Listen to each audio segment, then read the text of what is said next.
Des pinces, des ciseaux, des couteaux, des tournevis, des marteaux. Voici le gros du matériel de travail.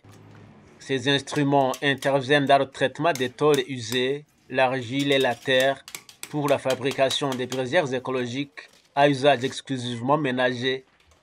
La méthode choisie répond à des buts bien précis. Nous nous sommes mis ensemble pour nous créer de l'emploi nous-mêmes et pour avoir de quoi entretenir nos familles et donner de l'emploi aux autres. Notre vision est la protection de l'environnement. Pour y arriver, nous avons décidé de fabriquer ces braisières écologiques qui utilisent les cailloux et protègent l'environnement.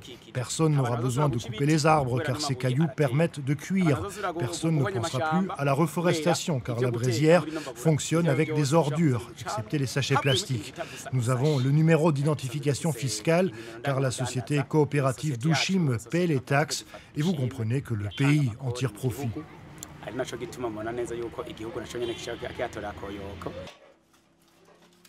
Par la fabrication des braisières, la coopérative de Vatanemunda ou Soyons Solidaires veut donc contribuer à apporter une réponse au chômage des jeunes, soulager les ménages économiquement faibles et protéger l'environnement. Opérationnelle depuis 5 mois, la coopérative emploie déjà 8 personnes. Après avoir produit ces récipients, je le passe à mon collègue pour s'occuper de la suite en y ajoutant un bac en argile pour contenir les cailloux. Entre-temps, je fabrique le ventilateur. Ce n'est pas si compliqué, c'est très rapide.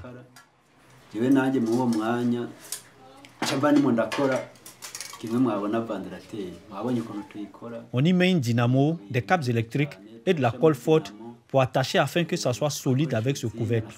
Nous terminons en même temps. Nous y attachons le ventilateur et la braisière devient complète. Vous voyez que c'est un bon produit.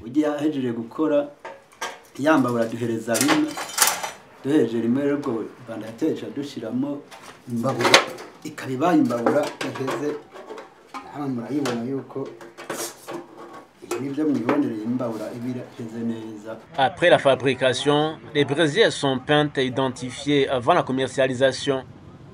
Grâce à une source d'alimentation électrique, le ventilateur se met en marche. Celui-ci produit de l'air dans les ordures fumantes placées au-dessus des cailloux qui se réchauffent à leur tour.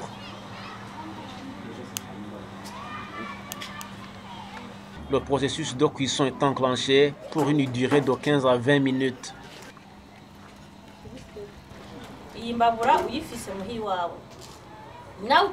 Quand tu disposes de cette braisière chez toi, avec seulement les épluchures de patates douces, tu peux préparer quelque chose. Ces cailloux ne s'usent jamais. Tu te les procures en même temps que la braisière et ça ne dégage pas de fumée qui nuit à l'environnement. Avec son prix de 25 000 francs, avec une garantie, c'est fini. Tu n'as plus à t'inquiéter sur sa résistance sur 1 ou 2 mois. Même sans courant électrique, tu peux te servir d'une batterie de téléphone et cuisiner pendant 3 ou 4 jours avant de devoir recharger. C'est avantageux pour l'économie familiale, l'environnement et ça permet de gagner du temps.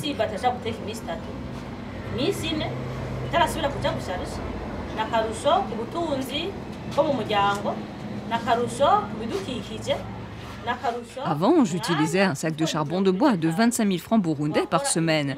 Je dépensais au moins 100 000 francs par mois. Mais avec cette braisière, je me procure des ordures pour 1 000 ou 2 000 francs et cela suffit pour tout un mois.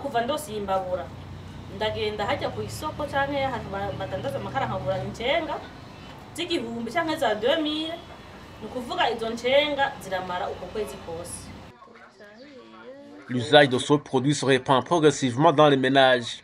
Dans les zones non électrifiées, une batterie de téléphone permet de déclencher le processus pour brûler les ordures et chauffer les cailloux.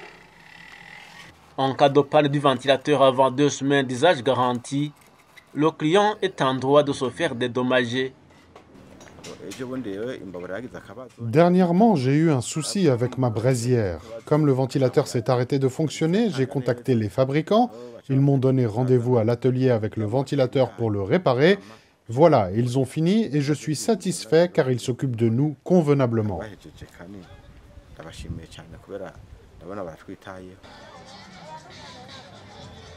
Les coopératives comme celle-ci sont nombreuses au Burundi et elles sont initiées par les jeunes pour faire face au chômage qui frappe cette catégorie de la population qui est estimée à 60% des 12 millions que compte le Burundi.